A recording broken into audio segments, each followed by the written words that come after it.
하나님의 말씀 창세기 30장 9절로 13절 17절로 20절 말씀을 읽겠습니다. 하나님의 말씀입니다. 귀 기울여 들으십시오.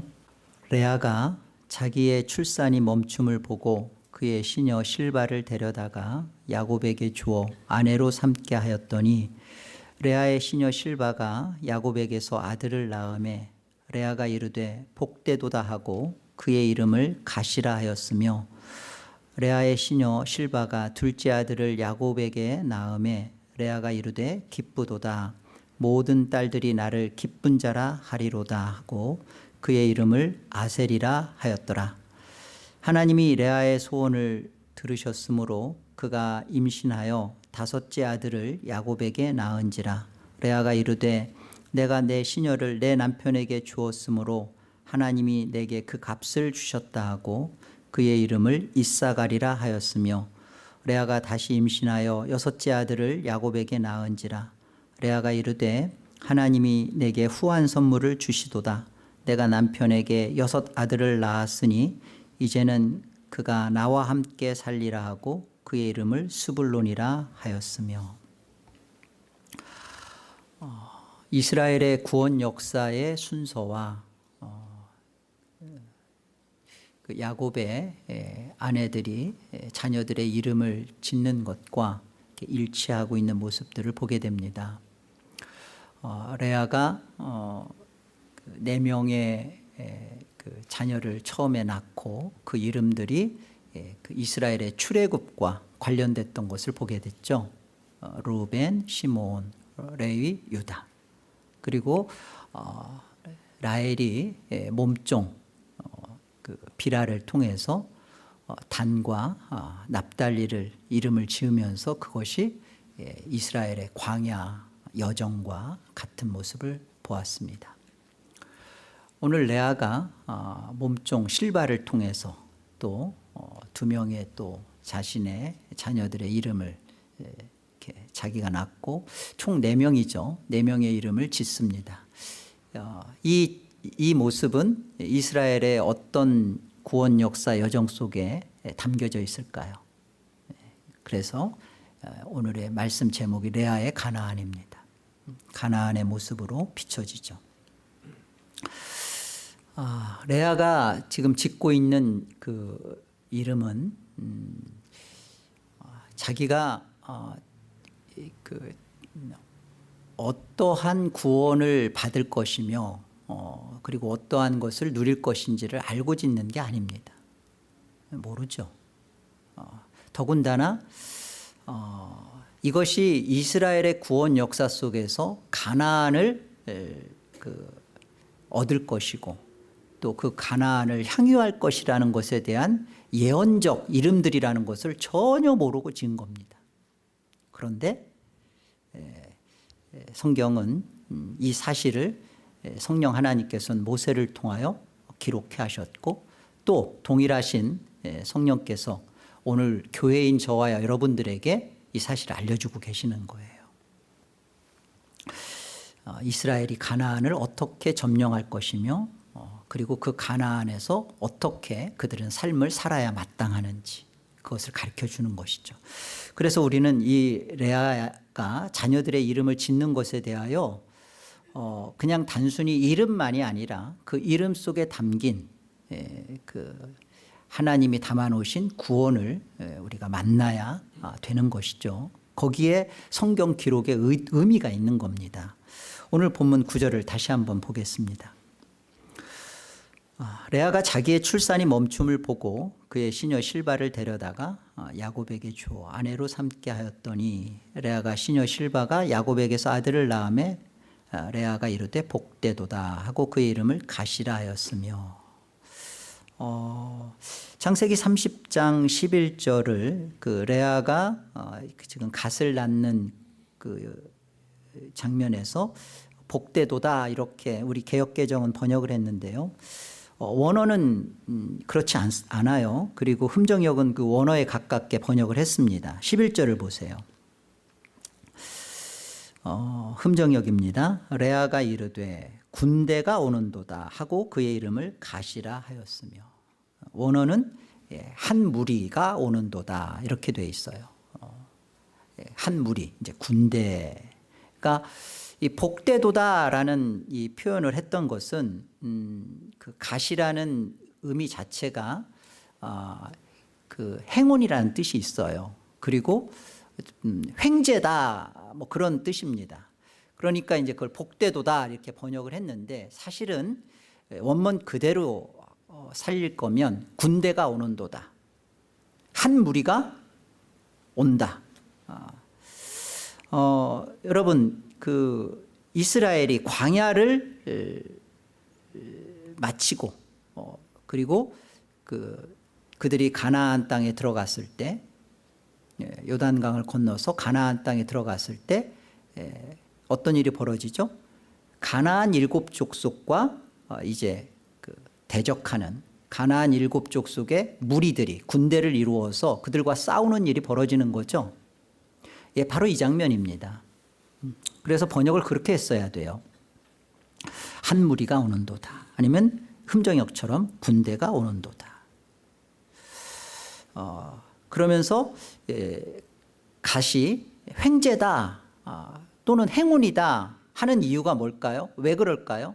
이 싸움은 이스라엘이 가나안 땅에 들어가서 7족속과 벌어지는 싸움은 우리 맨 첫 번째 싸움이 뭐죠? 여리고 싸움이죠. 여리고 전쟁이잖아요. 여리고 전쟁에 앞서서 하나님께서 그 이스라엘 백성들한테 뭘 요구해요? 뭘 하라고 해요? 할례를 요구합니다. 남자들이 할례를 하고 전투에 임한다. 그리고 그 여리고성을 함락시킨다. 여러분 이 싸움 자체가 어떤 싸움이에요? 이겼어요. 그러니까 횡재죠. 할례를 하고 이긴 싸움이라고요. 그게 갓입니다. 하나님이 싸우시는 싸움 그리고 이미 이긴 싸움. 가나안은 그렇게 얻는 것이다. 횡재다. 갓이다. 그런 거죠. 그래서 나중에 창세기 49장 야곱이 이렇게 유언하는 장면에서 이 갓을 또 얘기해요. 창세기 49장 18절 가볼까요? 여호와여 나는 주의 구원을 기다리나이다. 갓은 군대가 그를 이길 것이나 끝에는 그가 이기리로다. 그렇죠? 이 갓에 대해서 백전백승의 용사다. 왜 그럴까요? 여기 나는 주의 구원을 기다리나이다. 이 주의 구원이 기다리는 주의 구원이 어떻게 주어지는 거예요? 갓이 잘 싸워서가 아니라 백전백승할 수밖에 없는 것은 군대가 그를 이길 것이나 끝에는 그가 이길 수밖에 없다라는 거예요. 왜? 하나님이 그에게 주시는 이김의 싸움을 갓에게 줬기 때문에 승리를 주시는 거죠. 그런 겁니다. 또 신명기 33장에 가보면 이렇게 말씀해요. 20절 볼까요? 이 갓에 대한 얘기예요. 갓에 대하여는 일러스되 갓을 광대하게 하시는 이에게 찬송을 부를지어다. 갓이 암사자같이 엎드리고 팔과 정수리를 찢는도다.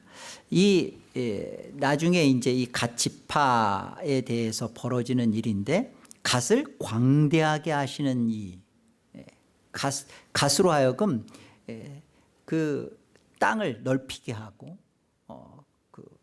광대케 하시는 승리를 주시는 이가 하나님이심을 찬송할지어다 그러는 거죠. 그러면서 이제 그 갓 지파가 가나안 땅에 들어가서 이렇게 광대한 땅을 차지하게 되는 것에 대하여 근거와 이유를 21절에 이렇게 설명해요. 그가 자기를 위하여 먼저 기업을 택하였을 때 곧 입법자의 분깃으로 준비된 것이로다. 그가 백성의 수령들과 함께 와서 여호와의 공의와 이스라엘과 세우신 법도를 행하도다.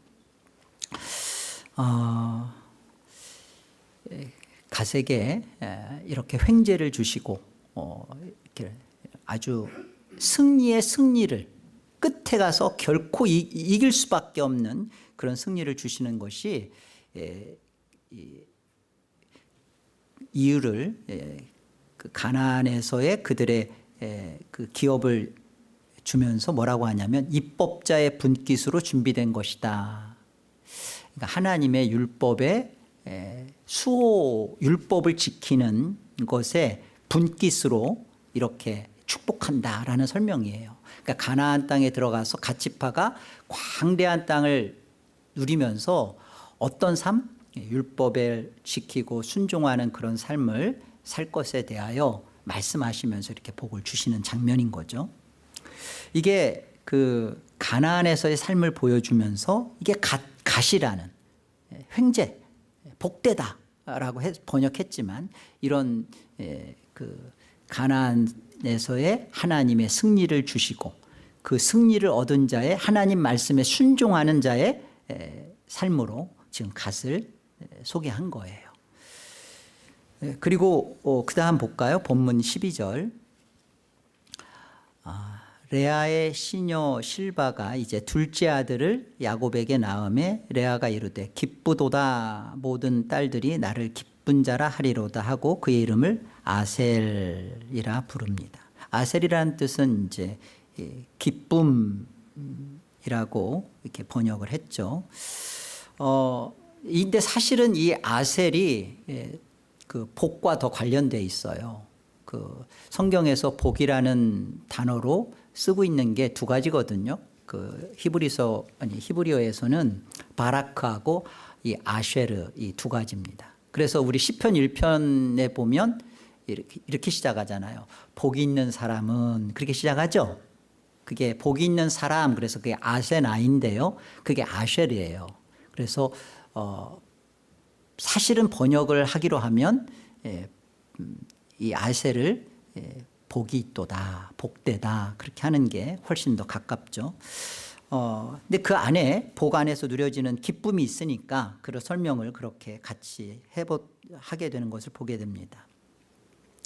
가나안 땅에서 군대가 몰려왔을 때 그것을 무찌렀을 때 그 복 그리고 그 기쁨을 설명하는 내용이죠. 이스라엘이 또한 누릴 복이고 기쁨이고. 신명기 33장 24절에 그래서 아셀에 대해서는 이렇게 얘기해요. 아셀에 대하여는 일러스되 아셀은 아들들 중에 더 복을 받으며 그렇죠. 복이라는 뜻이 있어요. 그의 형제에게 기쁨이 되며 그의 발이 기름에 잠길지로다. 그러니까 성경이 얼마나 하고 싶은 말이 있는 거예요. 성경을 통해서 우리한테 전해주고 싶은 메시지가 있는 거예요. 단어 하나하나를 통해서 우리 축자 영감을 말하잖아요. 우리는 성경이 왜 이런 것들까지 다 기록했을까? 구원과 구원 역사와 관련되어 있기 때문에 그렇습니다. 이 부분을 놓치지 않으셔야 돼요. 다 정확하게 알고 그 의미를 파악하고 그래야 제대로 하는 신앙이냐? 그럴 수는 없죠. 우리가 다 신학을 연구하고 뭐 그렇게 할 수는 없으니까. 그러나 성경을 들여다볼 때 여기에 어떤 하나님의 구원 역사를 담고 있는가? 여기에는 어떤 하나님의 우리를 향한 구원의 일하심이 있는가를 묵상하고 살피는 것이 중요한 거예요. 자, 오늘 또 우리 본문 17절 보겠습니다. 하나님이 레아의 소원을 들으셨으므로 그가 임신하여 다섯째 아들을 야곱에게 낳은지라.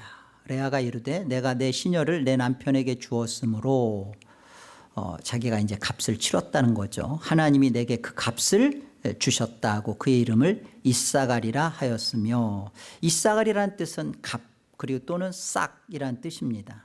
하나님께서 내가 받을 싹을 내게 주셨다. 그러니까 몸종 실바를 주고 남편에게 줬잖아요. 그리고 그 남편에게서 얻은 자녀 아들의 이름을 이사갈이라 지금 그러는 거예요. 그러니까 이 그 의미가 그 대가가 지불된 싹입니다. 그러니까 구속의 그 싹 구속의 은혜를 담고 있는 이름이 이사갈이에요. 그리고 마지막 그 또 하나의 자녀를 낳죠. 19절 볼까요? 본문 19절. 레아가 다시 임신하여 여섯째 아들을 야곱에게 낳은지라. 레아가 이르되 하나님이 내게 후한 선물을 주시도다 하고 남편에게 여섯 아들을 낳았으니 이제는 그가 나와 함께 살리라 하고 그의 이름을 스불론. 그래 스불론은 두 가지 의미가 담겨져 있어요. 하나는 그 선물이라는 뜻이 있고요. 또 하나는 함께함, 함께하다라는 뜻이 있습니다. 하나님께서 내게 후한 선물을 주셨다. 그리고 그 하나님이 나와 함께 산다. 그게 이제 스불론입니다. 스불론에 대해서 그 야곱이 또 예언한 부분 한번 볼까요? 유언한 부분 창세기 49장 13절 한번 보세요. 스불론은 해변에 거주하리니 그곳은 뱀에는 해변이라 그의 경계가 시돈까지로다. 여러분 그 우리 마태복음 3장 그 13절에 가 보면 그러잖아요. 예수님께서 나사렛을 떠나 그 납달리와 스불론 지경 해변 가버나움에 머무시고 거하시는.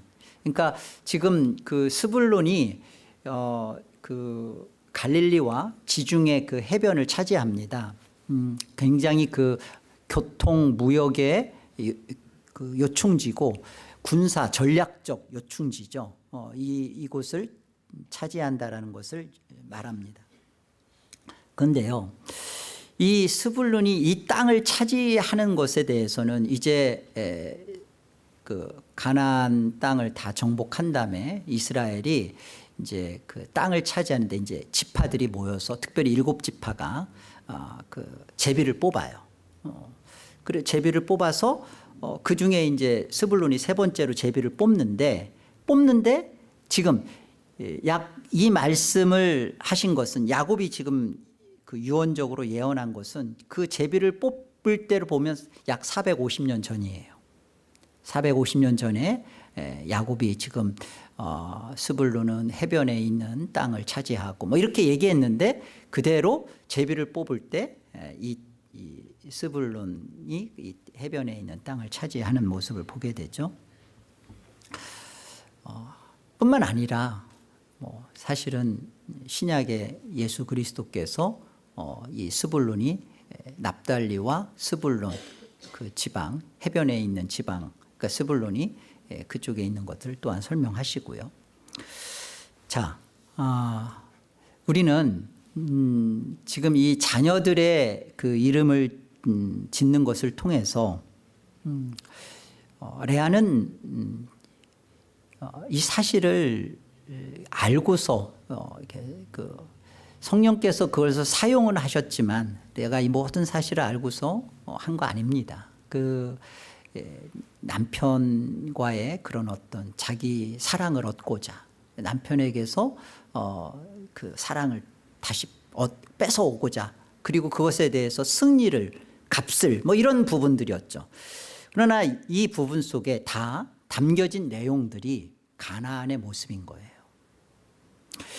이 레아의 이 자녀의 이름을 짓는 것을 지금 이스라엘 백성들이 성령 하나님의 조명하심 속에서 바르게 이 사실을 만나도록 하는 것이 목적이잖아요. 성경 기록의 목적은 그거잖아요.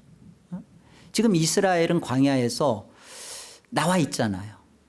아, 우리가 왜 나왔어? 그리고 아니 우리가 지금 가야 할 때는 어디야? 그리고 그곳은 어떻게 점령할 수 있어? 그리고 가서는 어떻게 살라는 말이야? 라는 것에 대하여 지금 레아의 이 자녀들의 이름을 통하여 이스라엘에게 보여주고 있다고요. 말씀하시고 있다고요. 이게 중요한 거죠. 지금 가나안을 목전에 두고 있는 이스라엘아, 이것이 너희에게 이루어질 일이다. 이게 진짜 위로죠. 이 성경을 통해서 만나야 되는 진짜 위로는 이거죠. 왜일까요? 왜 이게 진짜 위로일까요? 출애굽기 32장을 한번 보세요. 여호와께서 모세에게 이르시되 너는 내려가라. 내가 애굽 땅에서 인도하여 낸 네 백성이 부패하였도다. 그들이 내가 그들에게 명령한 길을 속히 떠나 자기를 위하여 송아지를 부어 만들고 그것을 예배하며 그것에게 제물을 드리며 말하기를 이스라엘아 이는 너희를 애굽 땅에서 인도하여 낸 너희 신이라 하였도다. 여호와께서 또 모세에게 이르시되 내가 이 백성을 보니 목이 뻣뻣한 백성이로다. 그런즉 내가 하는 대로 두라. 내가 그들에게 진노하여 그들을 진멸하고 너를 큰 나라로 되게 하리라. 지금 이 이스라엘 백성들의 금송아지를 짓고 하고 있는 이 모습이 자신들의 모습이잖아요. 그런데 이 모습이 사실은 레아의 모습과 똑같아요. 레아의 모습이잖아요. 보세요. 그 동생 라헬을 조금도 봐주지 않잖아요. 어쨌든 야곱과 결혼 약속을 하고 야곱이 택한 여인이고 그리고 그 신혼방에 들어갈 여인은 라헬이었잖아요. 그런데 어쨌든 아버지 라반과 공모해서 자기가 그 밤에 들어갔던 것이고 그리고 그것에 대해서 그 라헬은 참 자녀를 얻지 못하고 4, 5년 동안 동네에서 손가락질 받으면서 저주받은 여인, 얼굴 예쁨 뭐해 그 자녀도 못 낳는데 이런 그런 그 수치를 겪고 그러는 동생에 대해서 전혀 봐주지 않잖아요. 뭐 때문에? 그 남편 야곱의 사랑 하나를 얻으려고 동생 봐주지 않잖아요. 자녀 이름 질 때마다 내가 아들을 낳았다. 내가 이제는 야곱 나한테로 돌아올 거다. 나 이제 남편과 하나가 될 거다. 뭐 그러다가 어땠어요? 유다를 낳고서는 내가 하나님 여호와를 찬송하리로다. 사실은 바뀌었잖아요. 그동안에는 다 그러다가 내가 마지막 유다 네 번째 아들을 낳고서는 내가 여호와를 찬송하리로다. 뭔가 영적 깨달음이 있고 뭔가 은혜를 만났고 이제는 내가 남편 바라보고 사는 이 사람을 기쁘게 하는 것보다는 내가 하나님을 기쁘게 하고 내가 여호와께 감사하고 찬송 뭔가 바뀌었잖아요. 그런데 그 은혜를 가지고 있고 바뀐 것 같은데 보세요. 오늘 원상복귀잖아요.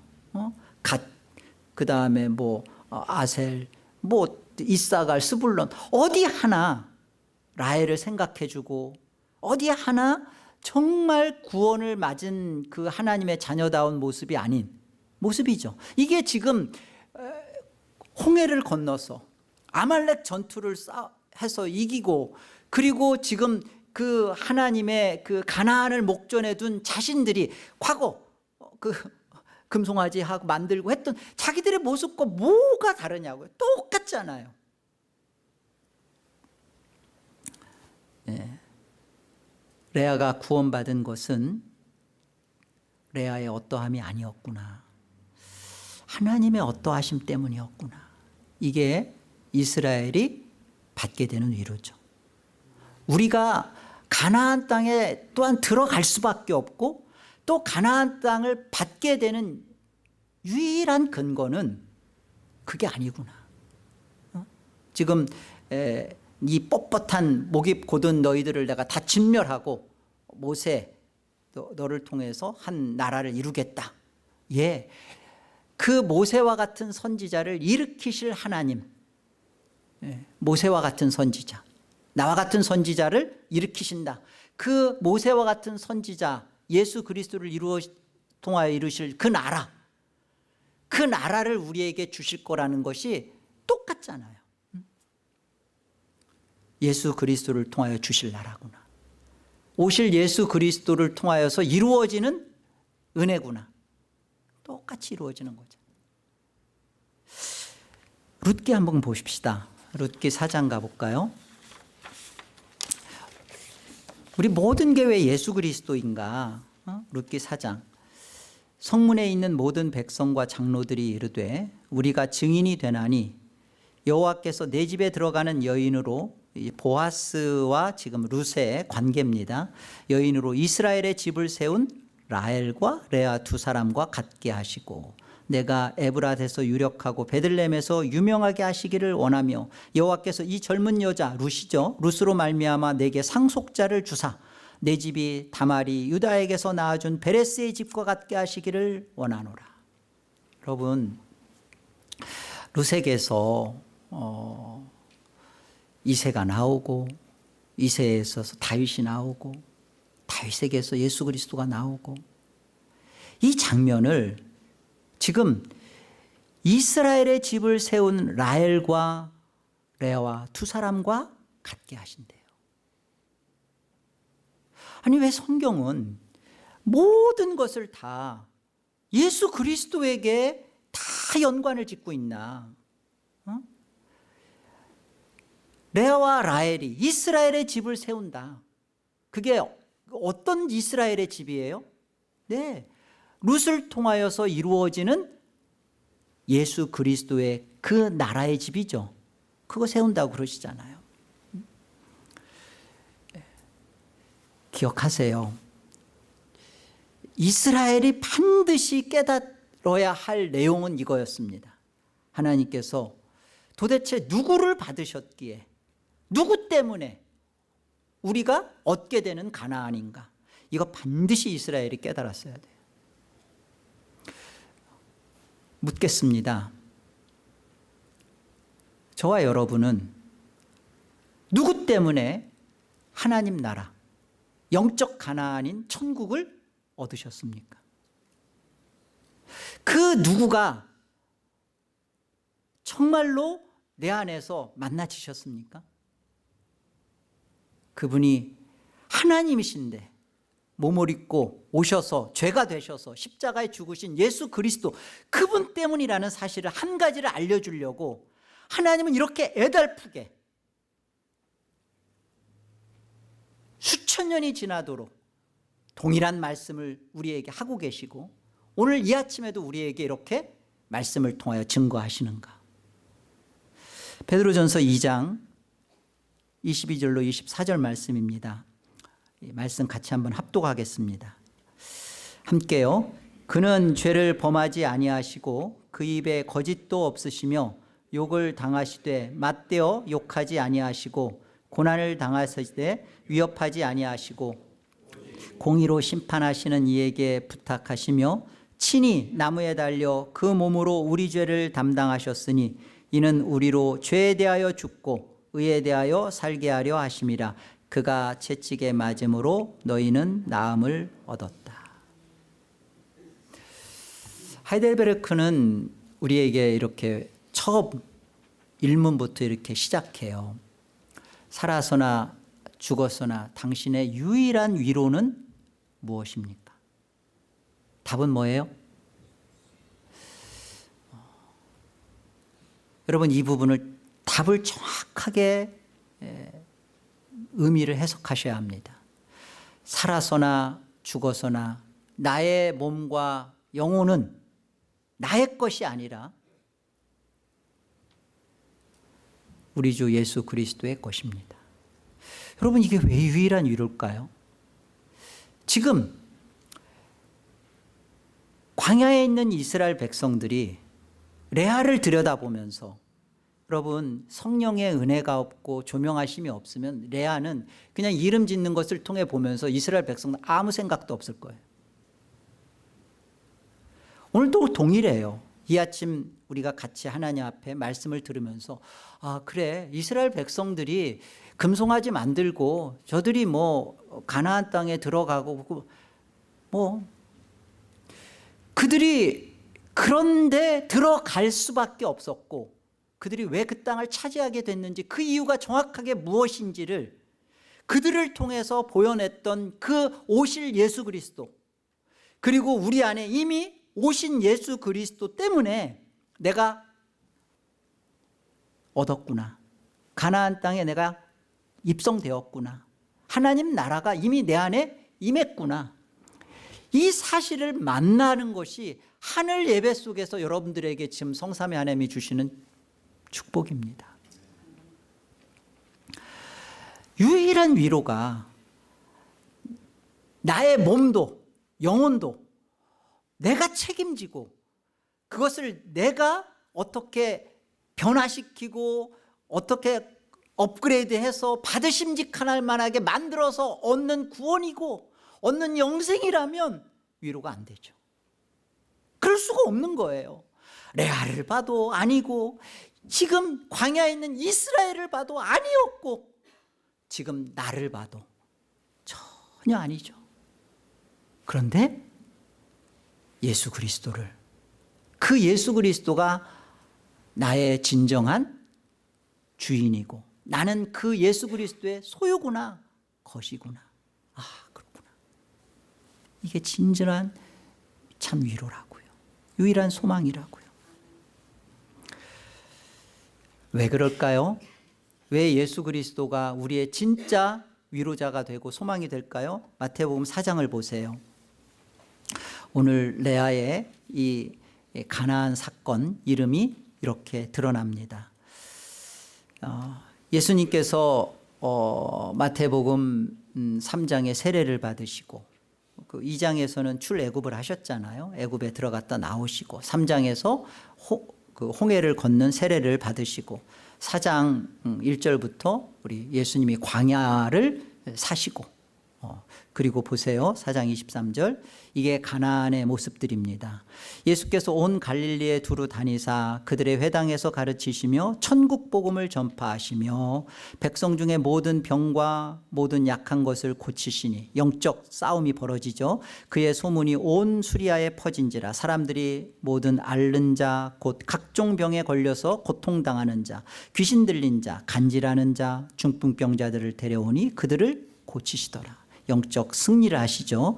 갈릴리와 데가볼리와 예루살렘과 유다와 요단강 건너편에서 수많은 무리가 따르니라. 그러면서 천국의 삶, 하나님 나라의 복된 삶이 어떤 것인지를 연이어 설명합니다. 예수께서 무리를 보시고 산에 올라가 앉으시니 제자들이 나온지라 입을 열어 가르쳐 이르시되 복되도다.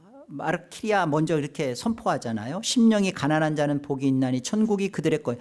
심령이 가난해져야 천국을 얻는 게 아니라 복되다. 천국을 얻은 너희는 심령이 가난한 자들이다. 그런 설명이에요. 애통하는 자는 복이 있나니 그들이 위로를 받고 있는 너희요. 너희가 애통 가운데 있구나. 이게 천국 백성의 삶이죠. 온유한 자는 복이 있나니 그들이 땅을 기업으로 얻을 것이며 다 그런 얘기들입니다. 팔복이 다 그런 거예요. 이미 하나님 나라를 소유한, 어떻게 소유한 거예요? 예수님이 출애굽하시고 광야를 사시고 가나안 땅에 입성하셔서 가나안의 모습을 이루시고 이 예수 그리스도가 사람 되어 오셔서 이렇게 삶을 살아가셨다라는 것을 성경이 왜 증언할까? 그리고 왜 이것이 이스라엘의 구원 역사와 연결하여 성경은 말하고 있는가? 그것이 도대체 나의 오늘날의 구원, 나의 구원을 무엇을 말씀하시려고 하는 것인지를 정확하게 이해하셔야 돼요. 왜 모든 게 예수 그리스도인가? 모든 게 예수 그리스도입니다. 성경은 분명하게 예수 그리스도를 가리켜 기록된 책이라고 그럽니다. 어디에? 누가복음 24장 44절에 분명하게 말씀하셨어요. 모세오경, 창세기서부터 신명기까지, 선지서, 시편, 시가서 모든 것이 나에 대하여 기록한, 나를 가리켜 기록한 것이다. 나에 대한 것이다. 예수 그리스도로 보지 않으면 안 됩니다. 여러분, 창세기는 계시록도 그랬어요. 예수 그리스도에 대한 계시라. 그러니까 성경 모든 것, 계시록을 염두에 두고 계시록의 완성을 갖고 시작한 것이 창세기잖아요. 창세기는 예수 그리스도의 책입니다. 예수 그리스도에 관한 책이에요. 창세기의 포커스는 창조론이 아니에요. 우리는 창세기, 그러니까 창세기는 창조의 책, 아니요. 창세기는 창조론이 아니라 기독론입니다. 예수 그리스도에 관한 예수 그리스도와 연관된 기독론으로 창세기는 서술돼 있어요.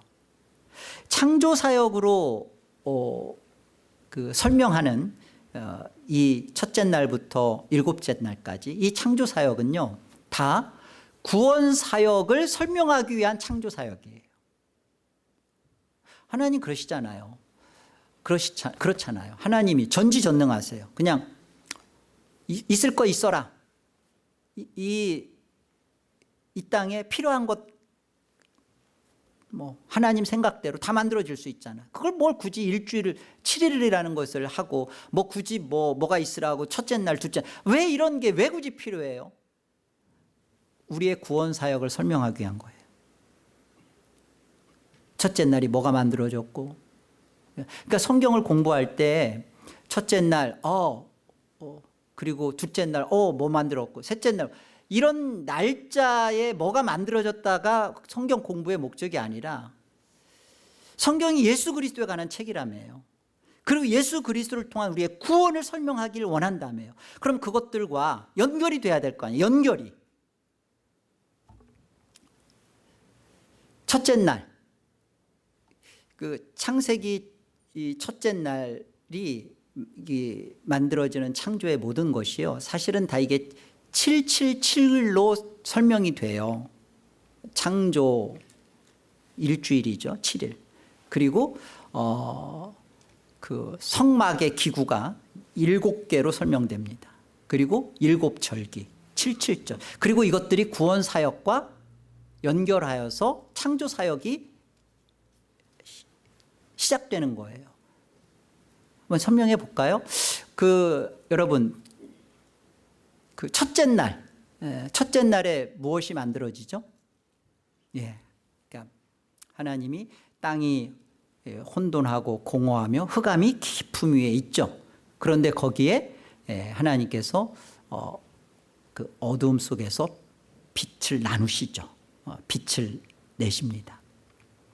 이것이 성막 기구에서는, 성막에서 맨 처음에 들어갈 때 이것이 번제단이에요. 그리고 절기로는 6월절이죠. 그리고 이것이 그 출애굽 사건입니다. 둘째 날 하나님이 궁창을 만드시고 물과 물로 나뉘죠. 윗물과 아랫물로 나뉘죠. 성막에서는 그것이 물두멍이죠. 여러분, 이거 생소하게 들으시면 안 돼요. 앞부분에서 다 했던 얘기예요. 그리고 절기로는 이게 무교절입니다. 물두멍, 물을 통과하여 지나는 홍해 사건이고 구원 사역 속에서는요. 제가 지금 이런 설명들을 왜 하고 있는지를 놓치지 마십시오.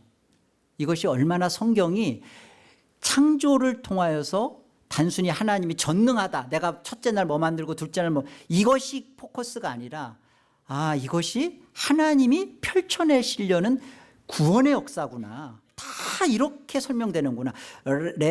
지금 야곱의 아내들이 자녀의 이름을 짓는 것과 하등 다른 부분이 아니구나.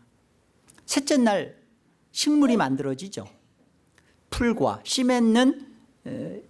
있는 채소와 씨 가진 열매 맺는 나무. 그리고 이것이 성막 기구에서는 떡상이 되고요. 절기로는 보리 추수를 하는 초실절이 됩니다. 우리 신학교 다닐 때 7절기, 유무추, 오나, 속장 이렇게 막 외웠거든요. 초실절. 그리고 이것이 그 구원 역사 속에서는 만나 사건이고요. 넷째 날 광명체들이 만들어지죠. 광명체들. 이제 좀 이해를 하셔야 돼요. 그러면 성막에서는 광명체들에 해당되는 게 뭘까요? 떡상 반대편에 있는 게 뭐죠? 그래요, 등잔대예요. 절기로는 뭘까요? 밝은 거, 오순절. 그리고 이것이 구원 역사 속에서는 기둥이죠. 하나입니다. 낮에는 구름 기둥이 되고 밤에는 불 기둥이 되는 이 사건이죠. 다섯째 날에는 큰 바다 짐승과 공중나는 새와 물고기가 만들어지죠. 성막기구로는 분향단입니다. 그리고 이것이 절기로는 그 예배를 알리는, 나팔을 부를 때 예배를 알리는, 그러니까 하나님의 영적 그 부르심 속에서 이루어지는 그 나팔절입니다. 나팔절. 이 큰 바다 짐승, 이게 고래를 말하는 게 아니라 사실은 영적 그 리워야단, 영적 전투의 모습으로 설명해 주는 거예요. 절기로는 그런 것이고, 구원 역사 속에서는 이게 아말렉과의 전투죠. 그러니까 이렇게 창조에서 뭐 만들어주고 뭐 만들어주가 포커스가 아니라 결국은 창세기는 창조 사역을 얘기해 주는 게 아니라, 우리 보세요. 그 아브람, 이삭, 야곱 계속 이루어지는 노아부터 해서, 아니 뭐 다 이런 설명들이 뭐예요? 그들의 구원을 하나님이 어떻게 이루어내셨는지, 그리고 이스라엘의 구원을 이루실 하나님이 오늘 우리의 구원을 어떻게 이루시고야 말 건지에 대한 설명들이었습니다. 지금까지 제가 270번에 걸쳐서 창세기 설교한 내용들이에요. 이런 것들이. 여섯째 날에는 사람, 짐승을 만드는데 그 짐승은 가축과 땅에 기는 가축을 만들죠. 성막 기구 안에서는 이게 휘장입니다. 그리고 절기로는 대속죄일이죠. 누구 생일날이잖아요. 대속죄일 7월 10날. 이것이, 그리고 구원 역사 속에서는 그 요단강을 건너며 여리고 전쟁이 벌어지는 마지막 7일 안식.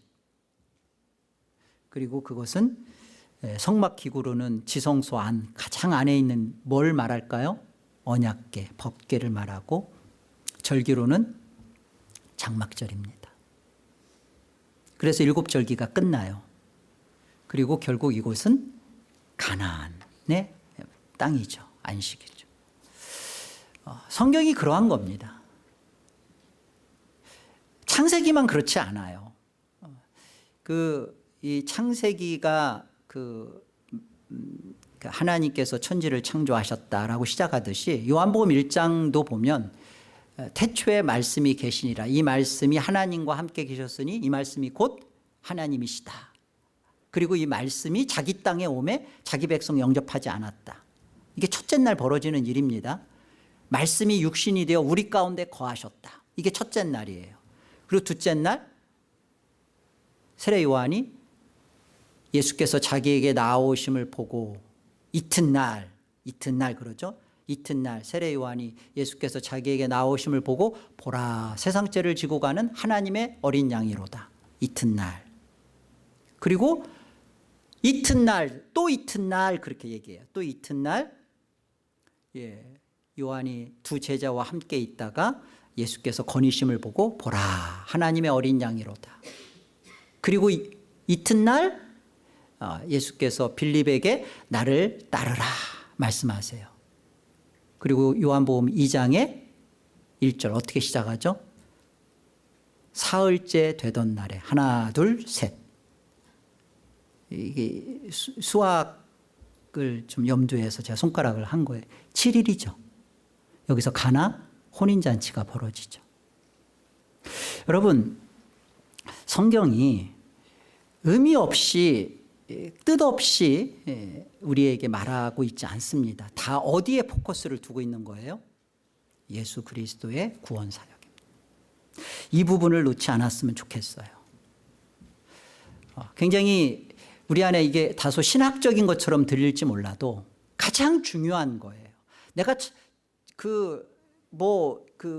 첫째 날 뭐 만들어지고, 그리고 뭐 둘째 날 뭐가 있고, 이 사실이 의미하는 바가 뭔지를 알고서 신앙하더라고요. 하나님은 우리한테 만약에 하나님께서 우리를 천국에 드리고 안 드리고 할 때, 테스트, 시험을 치른다고 할 때 셋째 날 뭐 만들어졌냐? 공액수로 해서 모르면 넌 안 된다. 아니죠. 이 창조의 날수들 속에 만들어진 것이 너의 예수 그리스도 안에서 너 안에 이것이 어떤 구원이 되어졌는지를 묻겠죠. 중요한 건 그거예요. 가나안 땅을 받았고 이스라엘의 집을 지금 레아가 세웠어요. 레아는 지금 사실은 벌거숭이와 같죠. 여전히 그 원상 복귀돼서 여전히 금송아지를 만드는 이스라엘과 같고, 또 어찌 보면 저와 여러분과 같이 신앙이 좀 나아진 것 같다가도 또 도돌이표 되어 있는 자신의 모습 앞에 절망하고 있는 그런 모습 같아요. 그러나 성경은 뭐라고 말해요? 레아를 이스라엘의 집을 세운 자라 그러잖아요. 룻을 통해서 예수 그리스도가 와서 그 하나 영원한 나라가 세워졌듯이 라헬과 레아를 이스라엘 집을 세운 자라고 얘기하잖아요. 구원받은 자라고 얘기하잖아요. 막벨라굴에 들어가는 자잖아요. 그렇다면 이 말씀을 대면한 이스라엘과 또 우리는 하늘로 우리를 불러들여서 성삼위 하나님 안에 영광된 그 임재 안에서 오늘의 이 말씀을 들은 저와 여러분은 하나님 나라를 가진 자로서, 영적 가나안을 가진 자로서 확인받았고, 이 땅에 가나안으로 갖고 이 땅을 우리는 어떻게 살아야 할까요? 어떻게? 아까 보여준 것처럼 어떻게? 네. 입법자의 그런 그 율법을 수호하는 자의 분깃을 받은 자처럼 하나님의 말씀을 지켜내고 이뤄내는 갓과 같이 그렇게 은혜다, 횡재다, 조건 없이 받았다. 하나님이 다 하셔서 이긴 싸움을 나는 싸우게 됐구나. 하나님 나라를 이미 가진 자의 그런 모습으로. 마지막으로 우리가 살아야 할 모습이 마태복음 5장 12절입니다. 기뻐하고 즐거워하라. 하늘에서 너희의 상이 큼이라. 너희 전에 있던 선지자들도 이같이 박해하였느니라. 박해받은 거죠. 기쁘고 즐거워하랍니다. 예수 그리스도를 가진 자답게 예수 그리스도로 받은 구원, 예수 그리스도로 사는 구원이 되시기를 바랍니다. 그것이 레아가 깨닫고 살았어야 할 구원의 모습이었고, 이스라엘 백성들이 척박한 광야에서 내가 왜 나왔던 고 했던 그들이 정말 영적으로 깨닫고, 그리고 가나안에서 복과 향유를 누릴 수 있는 그들에게 주어진 삶의 기쁨이었어요. 저와 여러분이 하나님 나라에 나중에 갔을 때 후회할 것은 이것만에 없을 겁니다. 내가 그때 조금 더 돈을 더 벌 걸. 내가 그때 우리 자녀를 정말 잘 또 해서 이렇게 잘 키워낼 걸. 여러분, 그런 것에 대한 후회 없습니다. 내가 이미 얻은 가나안, 내가 이미 이미 내 안에서 주어진 하나님 나라를 보니까, 이 완성된 하나님 나라, 이 나라를 왜 내가 이 땅에서 주어진 시간 속에서 그 땅을 향유하고 누리면서 하나님께 영광을 돌리지 못했을까? 여러분에게 주시는 하나님의 질문입니다. 너 어떻게 살래? 남은 시간 어떻게 살다 올래? 우리가 하나님께 받은 이 귀한 하나님 나라를 승리로 채우는, 예수 그리스도 안에서 함께 이긴 자의 승리로 채워가는 복된 하늘 백성들 되시기를 바랍니다.